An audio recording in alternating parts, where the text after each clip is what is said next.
This right here is my Mini-ITX build with the RTX 5070 Ti small form factor in the Deepcool CH160 case. The processor in this build is the i7-12700KF, which is being cooled by Deepcool AK400. And today we're going to be replacing this cooler with the Deepcool AK620, so stay tuned.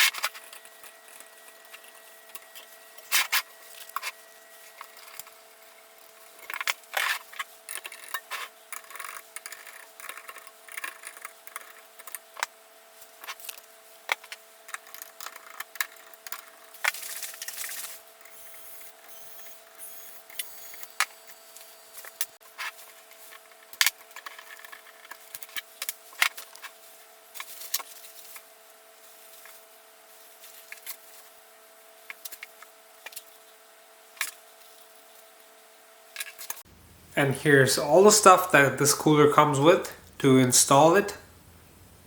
But it's gonna get confusing, so pay attention please. The Intel backplate this cooler comes with is not compatible with my motherboard. And you might be wondering, why am I saying that? Well, let me tell you why.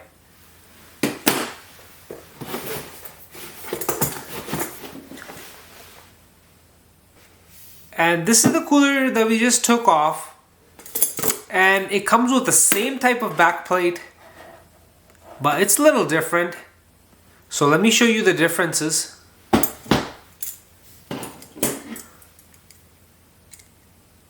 So the AK400 backplate has holes where you put the screw in from the top, and our AK620 backplate actually has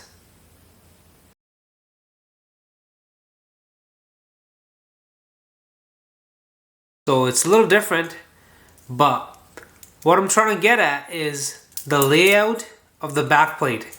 You see how it's metal and then it has these thick plastic edges where it's supposed to touch on the motherboard. So this is not compatible with my motherboard, and I'll link the video for the full build. This actually touches the chips, the ICUs, whatever you want to call them, on the back of my ITX motherboard. So to get around this issue, when I installed the original AK400, let me show you what I did at that time.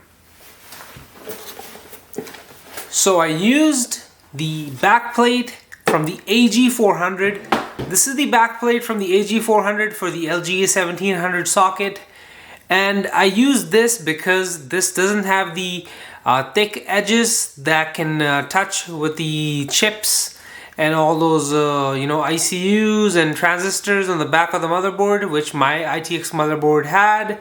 So this is the one that I have right now. So it's an AG400 backplate that I'm using currently for my AK400 cooler that we just removed.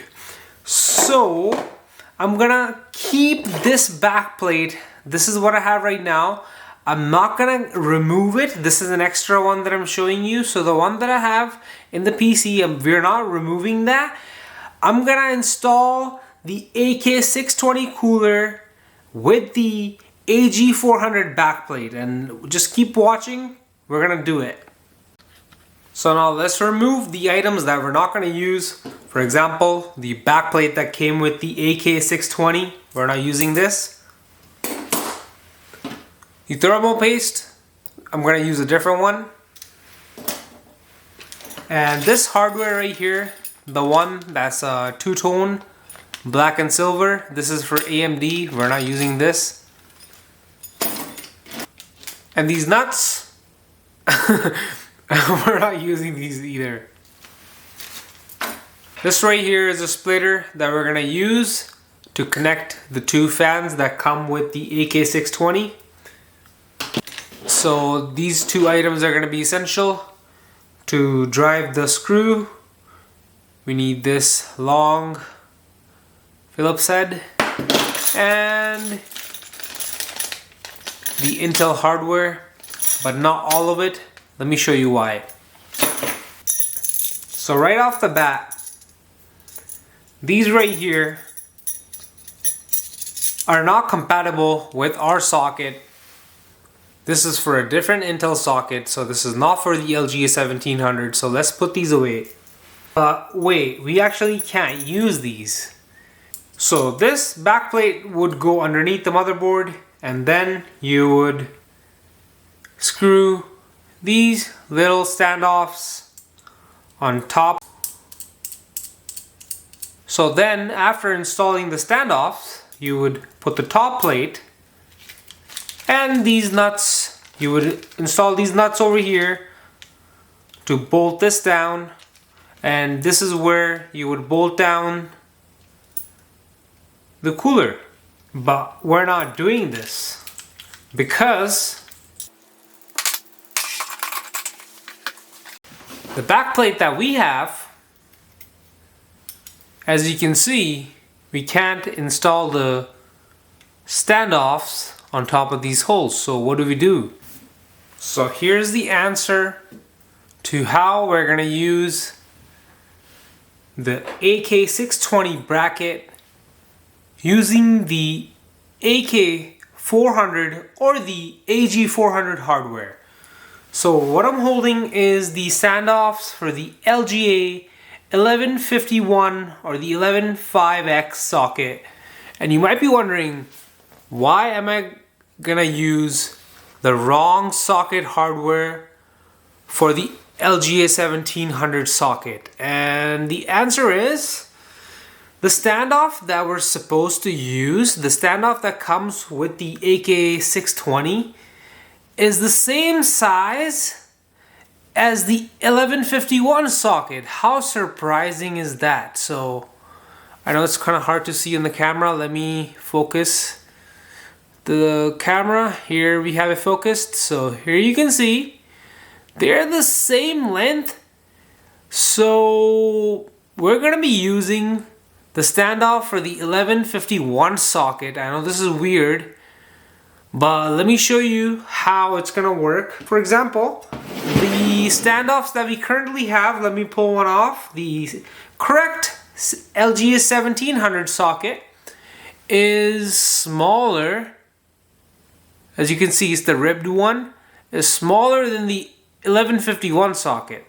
But if I were to use these, it would not work because they're too short. I mean, not too short, but short enough to cause problems.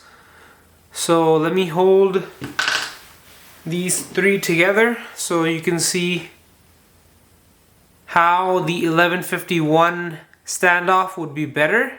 So the standoff you could use from your previous cooler, so the AK400, or if you have the AG400 hardware, you could use it from that. It's the same one, the screws are same, the standoffs are same, only the back plates are different. So here you can see, we're gonna use the 1151 standoff. So I'm gonna be replacing the standoffs that I have right now, this LGA 1700 standoffs, with the 1151 standoffs, because we're trying to replicate the height for the standoff that comes with the AK620. I hope it makes sense. If it doesn't, please watch the clip again. Thank you.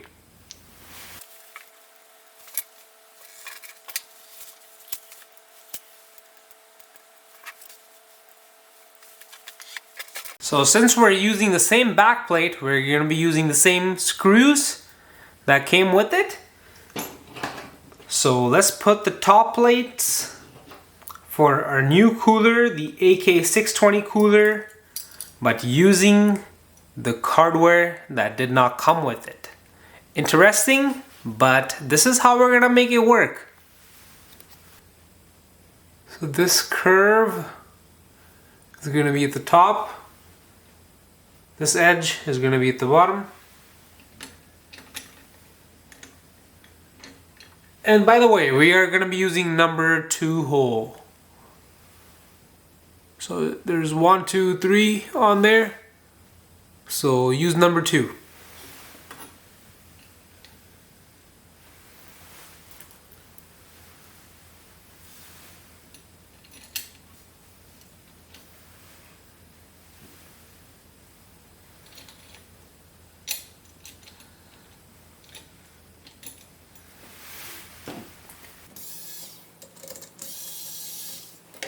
Yeah, this just feels a little wrong, you know. We're using components from different Deepcool coolers, but at the end, I think it's gonna work. Oh my god, I just dropped that. Don't do that. Yeah, we're okay.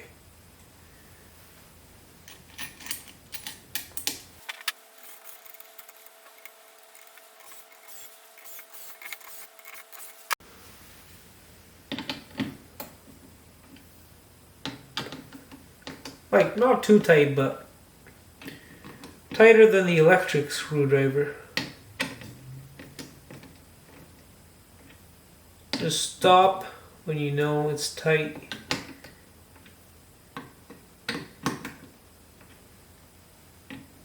Or I should say snug. That's good. Now we are ready. We are ready to install the cooler. And let's not forget, we're going to use some nice thermal paste here. Make sure our CPU stays nice and cool. And now to install the cooler, we're going to have to remove the middle fan.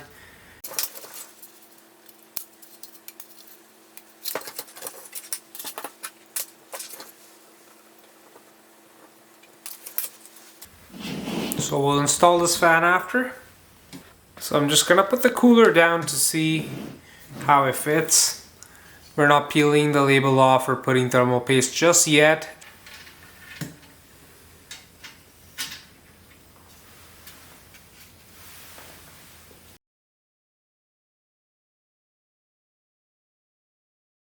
Do you see this? So this is kind of unfortunate. We're gonna have to get rid of the rear exit fan, the rear exhaust. Move this fan to the middle and the middle one to the back, and that's the only way we can get some clearance.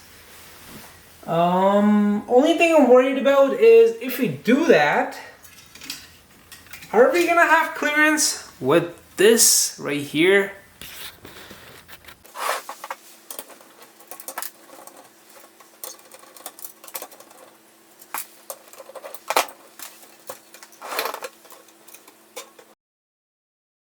I just want to see if we have enough space now.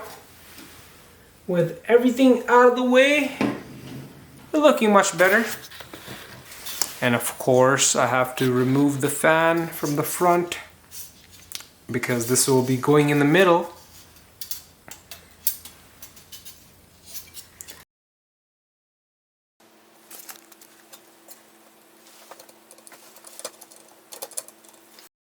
That fits.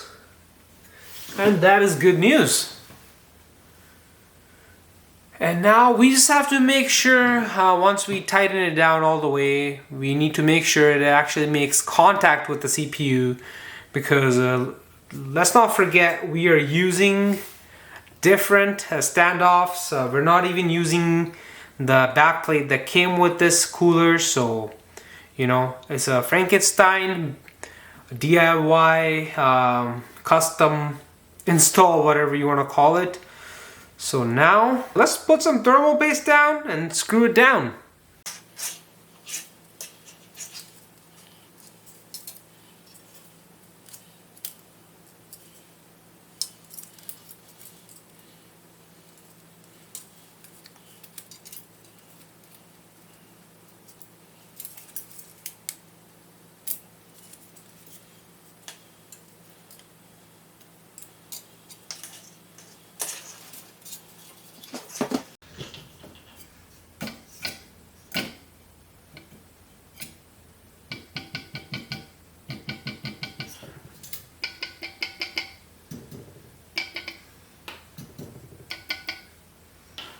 So it's not the fan hitting the heatsink, it's just the fan itself makes a sound.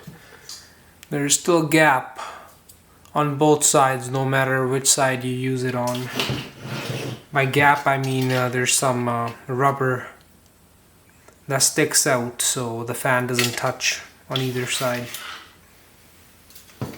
So we just flip the fan.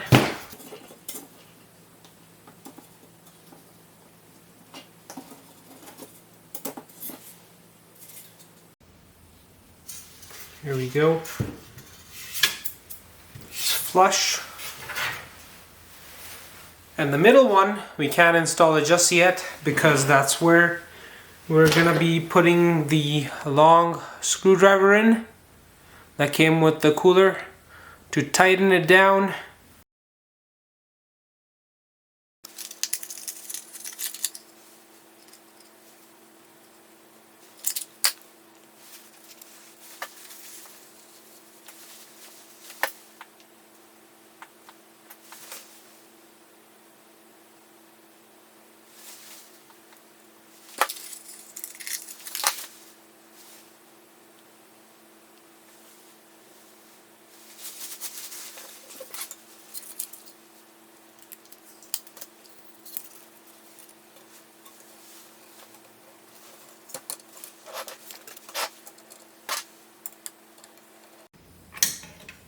We're going to go back and forth so there's even pressure.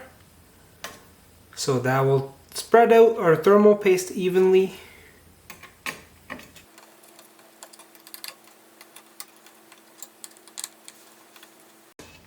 Of course we're going to tighten it all the way. All the modern coolers require you to tighten them all the way. I think we have the measurements right with the standoff, so we are going to tighten it all the way regardless. Of course we'll find out how the temps are like once we boot up the PC. The temps should be a lot better than before. I mean, I'm kind of sad to lose the rear exhaust fan because it did have RGB and it matched the front one, but it's all good. I'm just happy to have this cooler installed.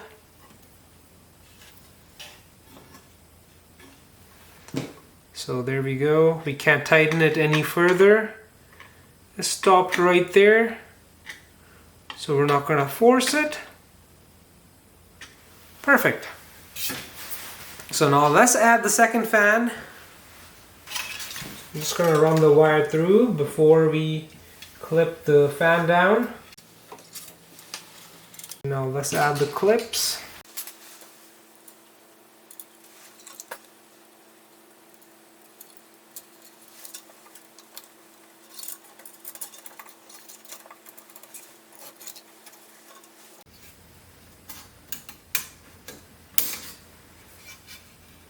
Okay, that's better. And now we'll do the top, which is going to be a lot easier now since we already did the bottom. Here we go. The cooler is installed. Damn. We still have to do the wiring. Daisy chain the connectors with this. This is a pretty long splitter, but we'll make it work. We'll just zip tie the rest.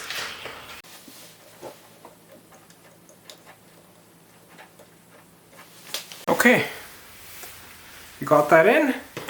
Let's just zip tie the rest. This was a tough install. I've never installed a CPU cooler, which was so tough.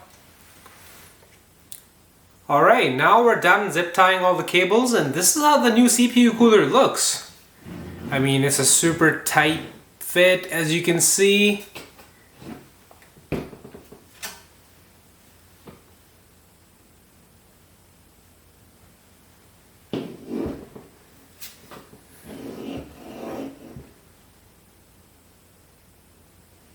And now all we gotta do is put all the panels back and we're done. And then we're gonna get on testing to see how cool our CPU runs now. So stay tuned for the next video. We'll be running all those tests. But for this one, I'm gonna wrap it up by installing all the panels back. And I get this comment a lot that I don't have any space underneath my GPU. You actually can't see the space that I have. Let me show you from the back. So there's all that space. And it draws fresh air from underneath of the case, and it does have a filter in there. The panels are on, and as you can see, it looks awesome. It looks more filled. Can't really see the motherboard anymore, but that doesn't really matter because the CPU is going to stay cooler. That means the life of the CPU is going to increase, and we'll be able to enjoy this build for much longer. If you like this video, please hit the thumbs up button and subscribe for more content like this. Thank you for watching, and I'll catch you in the next one.